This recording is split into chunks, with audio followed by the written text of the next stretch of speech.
एकंदरीत मी अशी परिस्थिती बघितली, की राजकारणामध्ये सध्याच्या परिस्थितीमध्ये म्हणजे मी कुठल्या एका तालुक्याबद्दल नाही सांगत आहे, पण ओव्हरऑलच सांगतोय, की सगळीकडे राजकारणी मंडळींनी तरुणांना म्हणजे चांगल्या-चांगल्या तरुणांना गुलाम बनवून ठेवलंय.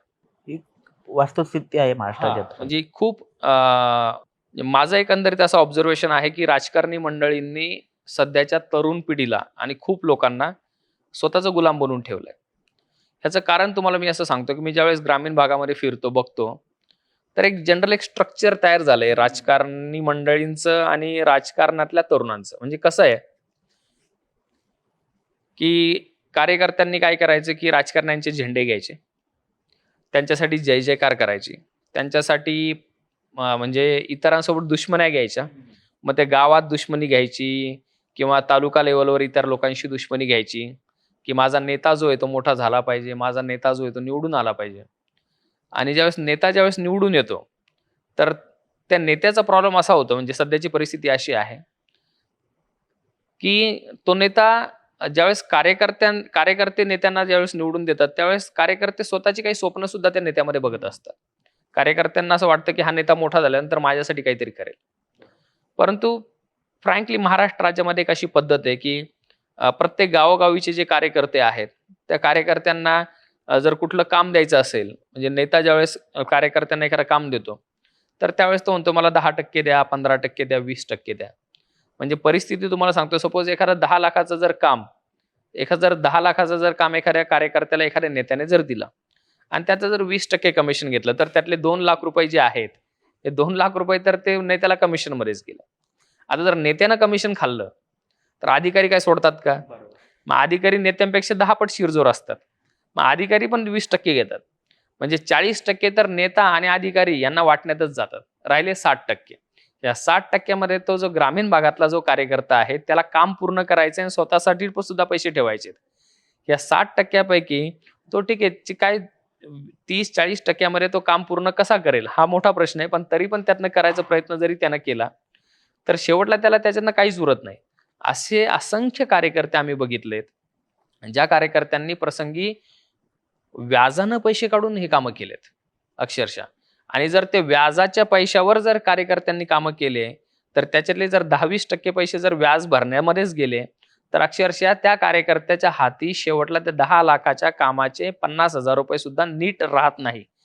आणि त्या 10,00,000चं काम पूर्ण करायला त्याचे सगळे पैसे यायला त्याला 1-1 वर्ष लागतं. आता मला एक गोष्ट सांगा, अशा पद्धतीनं जर कार्यकर्त्यांनी जर समजा कार्यकर्त्यांच्या जर अवस्था जर झाल्या, तर तो कार्यकर्ता जगेल की मरेल? खूप वाईट परिस्थिती आहे. कारण मला सांगा 10,00,000चं काम एखाद्या कार्यकर्त्याने घेतलं आणि वर्षाच्या शेवटला त्याला नीट ₹50,000 सुद्धा सगळं व्याज, नेते मंडळी, अधिकारी मंडळी सगळं काम करून जर त्याला राहत नसतील, तर त्याचं भविष्य कसं घडणार?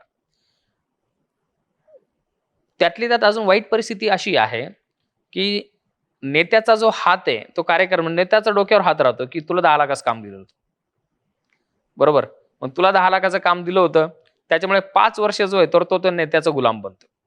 काही-काही तर आयुष्यभरासाठी सुद्धा बनतात. परंतु 10,00,000मध्ये त्या नेत्याचा त्या कार्यकर्त्यावर अशा पद्धतीचा वचक असतो, की तुला 10,00,000चं काम दिलं ना, मग मी त्या गावात आलो तिथं फ्लेक्स का नाही लावला? मी त्या लग्नात आलो, मग माझं नाव सगळ्यात आधी का नाही घेतलं? मी त्या ठिकाणी थांबलो, माझा सत्कार का नाही केला? मी त्या ठिकाणी तू माझ्या विरोधातल्या एखाद्या माणसाकडे जाऊन तिथे तुझा फोटो कसं काय आला? म्हणजे इतकं बॉदरेशन आणि प्रेशर खाली जो आहे, तर तो 10,00,000चं काम घेतल्यानंतर तो माणूस जो कार्यकर्ता आहे तो असतो. आता 10,00,000चं काम जे असतं, तर तुम्हाला फ्रँकली सांगितलं मी 10,00,000च्या कामामध्ये त्याला लाखभर ₹50,000 सुद्धा उरत नाही. परंतु ते सिच्युएशन अशी तुला 10,00,000चं काम देईल. म्हणजे असं वाटतंय, की जसं काय ₹10,00,000 त्याच्या घरात आणून दिले. पण ₹10,00,000 पैकी त्या कार्यकर्त्याच्या घरामध्ये ॲक्चुअली काहीच जात नाही. त्याचं डिझेल त्याचं जर 5 वर्षाचा त्या नेत्याच्या मागे जर पळण्याचा, झऱ्या मारण्याचा जर खर्च आपण काढला, तर तो नेट 2-4 लाखाला खपलेला असतो. रुपया त्याला काही भेटत नाही. ही जी परिस्थिती झालेली आहे, ही पैठण तालुक्यामधलं नुसती गोष्ट नाहीये.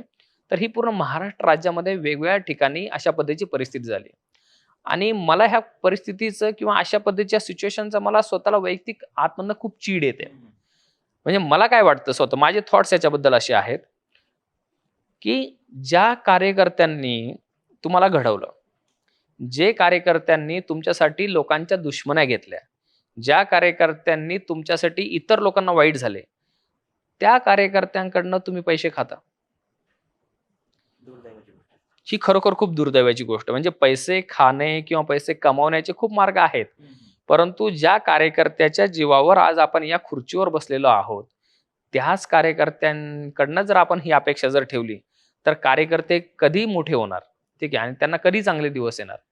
आणि हे लोकांच्या भावनांशी, स्वप्नांशी खेळणं आहे.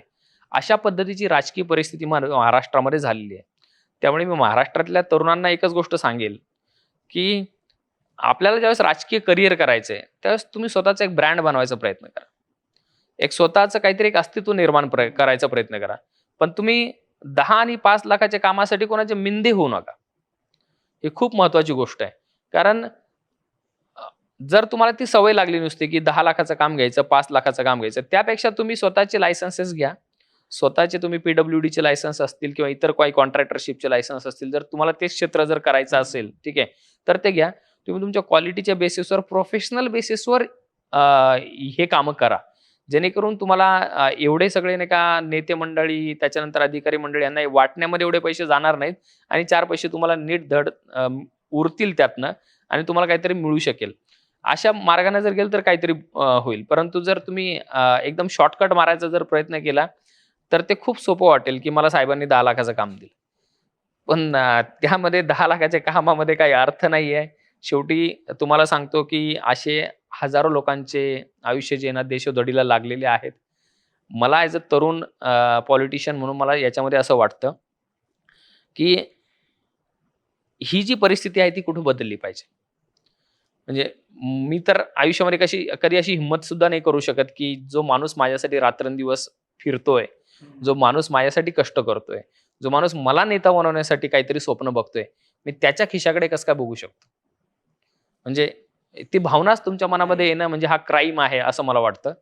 त्यामुळे माझा राजकारणात येतानाचा दृष्टिकोन जो आहे, तर तो अशा पद्धतीचा आहे, की आपण खूप चांगल्या कॅरेक्टरनं आणि खूप स्वतः एक चांगला माणूस म्हणून आपल्याला राजकारणात यायचं आहे.